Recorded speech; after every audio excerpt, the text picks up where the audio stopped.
Dalam situs resminya, FIFA memberikan keterangan mengenai ajang sepak bola internasional Piala Dunia U20. Indonesia yang semestinya menjadi tuan rumah Piala Dunia U20 pada bulan Mei-Juni tahun 2021 terpaksa ditunda hingga 2023 mendatang. Pandemi COVID-19 yang masih melanda dengan pertambahan kasus yang tinggi menjadi alasan FIFA mengeluarkan keputusan ini. Keputusan FIFA ini diambil setelah berunding dengan Federasi Sepak Bola para negara peserta. Selain Piala Dunia U20, FIFA juga menunda ajang Piala Dunia U17 yang seharusnya dilaksanakan tahun 2021 di Peru. Pergeseran ajang Piala Dunia akan berpengaruh terhadap batas umur skuad Garuda Muda yang termasuk generasi pemain terbaik dalam beberapa tahun terakhir. Meski begitu, PSSI tetap menghormati keputusan FIFA dan mengubah target untuk timnas Indonesia di tahun 2023.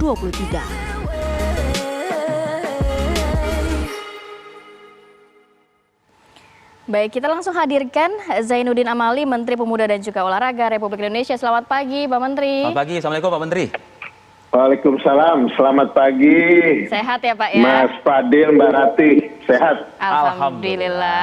Pak Menteri, ini sebenarnya kaget kita semua mendengar kabar bahwa FIFA membatalkan atau menunda dari Piala Dunia U20 yang rencana diselenggarakan 2021. Ini saya nggak tahu ada wewenang dari Pak Menteri atau enggak. Sudah menghubungi FIFA langsung atau bagaimana Pak Menteri? Respon dari Kemenpora sendiri? Ya, begitu kita mendengarkan sedang ada pembicaraan apakah tetap dilanjutkan atau ditunda, saya awal Desember yang lalu sudah mengirim surat langsung ke FIFA menyampaikan tentang kesiapan kita dan apa yang sudah disiapkan oleh pemerintah termasuk pengadaan vaksin dan lain-lain. Itu saya sudah jelaskan semuanya sehingga sebenarnya kita tidak ada masalah kalau toh juga dilakukan pada bulan Mei dan Juni. Tetapi tentu FIFA punya pertimbangan ya. Pertama, pertimbangan pandemi ini yang melanda di semua negara yang tentu akan berpengaruh kepada peserta. Karena sampai saat ini peserta yang akan hadir di Indonesia untuk menjadi peserta U20 itu baru Eropa yang menentukan, bahkan itu tidak melalui kualifikasi, mereka hanya menentukan saja negara-negara mana sesuai dengan peringkat. Nah, yang Afrika, kemudian Amerika Latin, kemudian Asia itu belum.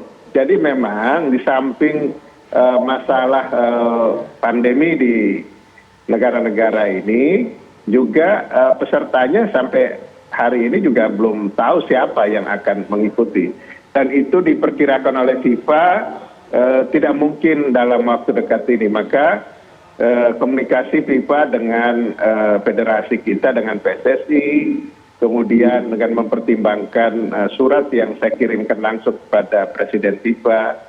Dan makanya mereka di dalam rilisnya itu mengapresiasi Indonesia, khususnya pemerintah Indonesia yang sudah begitu serius menyiapkan persiapan perhelatan FIFA Under 20 2021 di Indonesia. Jadi upaya kita sudah maksimal untuk meyakinkan FIFA, tetapi kan keputusan tetap ada di FIFA. Betul. Nah, kita harus pahami itu. Pak Begitu. Menteri, tapi ya, kan kebanggaan kita sebagai tuan rumah tidak hilang ya Pak ya?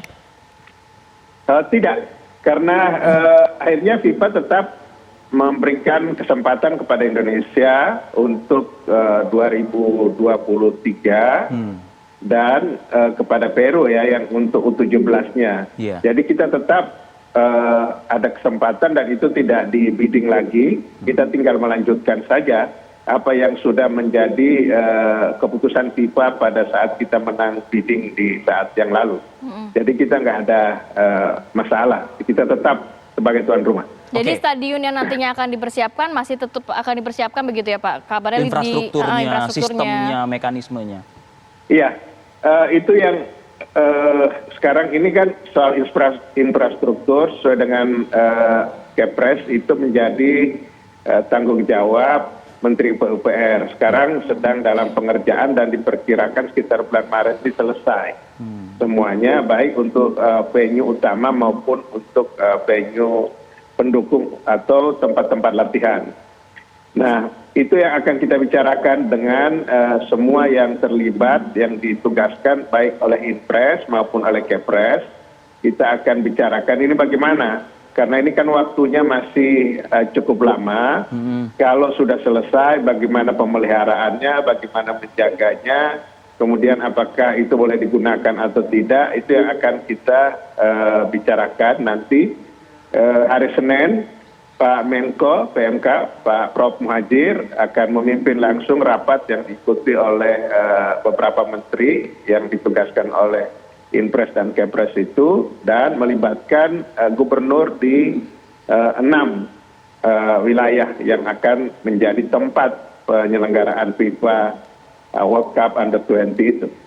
Pak Menteri, komunikasi dengan Federasi Sepak Bola Indonesia dalam hal ini PSSI seperti apa? Karena kalau kita lihat di layar kaca, kita cukup bangga melihat adik-adik kita ini ya, yang sedianya berlaga di rumput hijau pada waktu dekat, tapi ternyata kan ditunda ke 2023. Bagaimana mungkin Pak Menteri berkomunikasi dengan Federasi?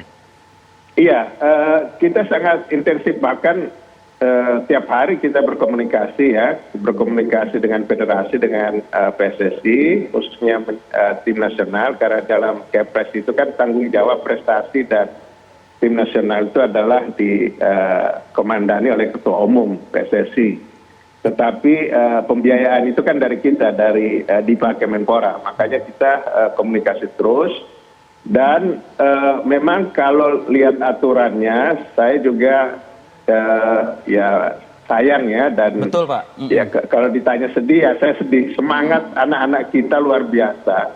Terutama mereka tunjukkan pada saat kita di latihan ya di Kroasia, dan mereka uji tanding dengan beberapa klub yang ada, yang klub yang kelas Eropa, bahkan mereka bisa menang, ada yang bisa nahan imbang, dan sangat disayangkan.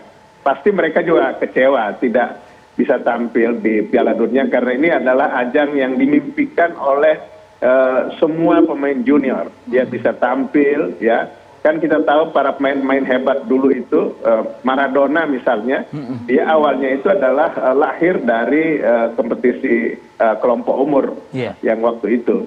Jadi karena aturan ya nggak mungkin lagi mereka, karena usianya kan harus di bawah 20, namanya juga under 20.